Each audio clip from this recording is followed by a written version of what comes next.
ડીસા તાલુકાના માલગઢ પરબડી પ્રાથમિક શાળામાં ભૂલકાઓને ઉમંગભેર શાળામાં પ્રવેશ અપાવતા રાજ્યમંત્રી પ્રવીણભાઈ માળી ગામનું કોઈપણ બાળક શિક્ષણથી વંચિત ન રહે તે માટે સૌએ જનભાગીદારીથી યોગદાન આપવું જરૂરી તેવું મંત્રી પ્રવીણભાઈ માળીએ જણાવ્યું।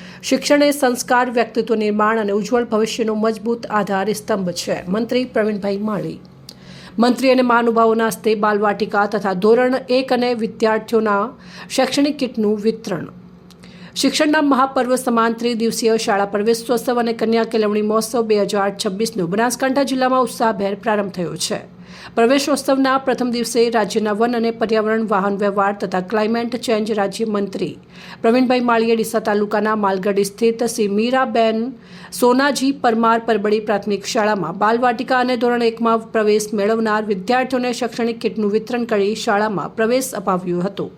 આ ઉપરાંત મંત્રીએ શાળાના મધ્યાહન ભોજન શેડનું પણ લોકાર્પણ કર્યું હતું। આ પ્રસંગે મંત્રી પ્રવીણભાઈ માળીએ જણાવ્યું કે શિક્ષણ સમાજ અને રાષ્ટ્રના વિકાસનું સૌથી શક્તિશાળી સાધન છે। સરકાર દ્વારા શિક્ષણ ક્ષેત્રે કરવામાં આવેલા સતત પ્રયાસો, આધુનિક સુવિધાઓ અને વિવિધ વિદ્યાર્થીલક્ષી યોજનાઓના પરિણામે આજે શાળાઓમાં ડ્રોપ આઉટ રેશિયો લગભગ નહિવત થયો છે। તેમણે જણાવ્યું કે ગામના દરેક બાળક સુધી શિક્ષણનો લાભ પહોંચે અને કોઈપણ બાળક શિક્ષણથી વંચિત ન રહે તે માટે ગ્રામજનો, વાલીઓ, શિક્ષકો તથા સ્થાનિક આગેવાનોએ જનભાગીદારીના માધ્યમથી શિક્ષણ ક્ષેત્રે સક્રિય યોગદાન આપવું જોઈએ। શિક્ષણ એ સંસ્કાર, વ્યક્તિત્વ નિર્માણ અને ઉજ્જવળ ભવિષ્યનો મહત્વપૂર્ણ આધારસ્તંભ છે। મંત્રીએ વધુમાં જણાવ્યું કે વિદ્યાર્થીઓને માત્ર પાઠ્યપુસ્તકનું જ્ઞાન જ નહીં પરંતુ જીવનોપયોગી અને વ્યવહારિક જ્ઞાન પણ પ્રાપ્ત થાય તે જરૂરી છે। આ માટે બાળકોને ગામમાં જનભાગીદારીથી થતા વિકાસ કાર્યો, જાહેર સુવિધાઓ અને સમાજના વિકાસ માટે હાથ ધરાયેલા વિવિધ પ્રકલ્પોની પ્રત્યક્ષ મુલાકાત કરાવવી જોઈએ, જેથી તેઓમાં જાગૃતિ અને જવાબદારીની ભાવના વિકસે। પર્યાવરણ સંરક્ષણ અંગે ભાર મૂકતા તેમણે ઉપસ્થિત સૌને વધુમાં વધુ વૃક્ષારોપણ કરવા તેમજ વાવેલા વૃક્ષોના જતન અને સંવર્ધન માટે અપીલ કરી હતી।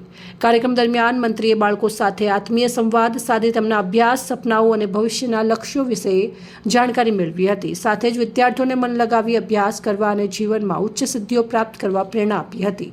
શાળા પ્રવેશોત્સવ અને કન્યા કેળવણી મહોત્સવ 2026 અંતર્ગત બાલવાટિકામાં 21 તથા ધોરણ 1માં 21 એમ કુલ 42 વિદ્યાર્થીઓને શાળામાં પ્રવેશ અપાયો હતો।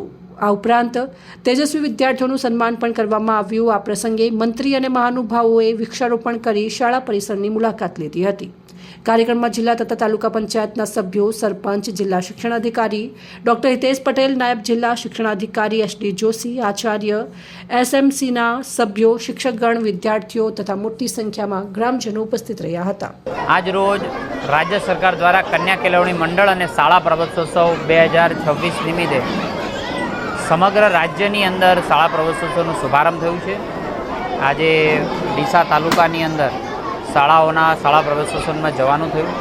ખૂબ ઉત્સાહભેર જે નરેન્દ્રભાઈએ જે શરૂઆત 2001ની સાલથી કરેલી તે આજે સદંતર આ પ્રક્રિયાઓ ચાલી છે। તેના લીધે બનાસકાંઠા જિલ્લાની અંદર ડ્રોપઆઉટ રેશિયો નહિવત જેવો રહ્યો છે અને તેના પરિણામે આજે દીકરીઓ પણ ભણી રહી છે, દીકરાઓ પણ ભણી રહ્યા છે। સમગ્ર રાજ્યનું શિક્ષણ સ્તરમાં પણ ખૂબ મોટો વધારો જોવા મળી રહ્યો છે।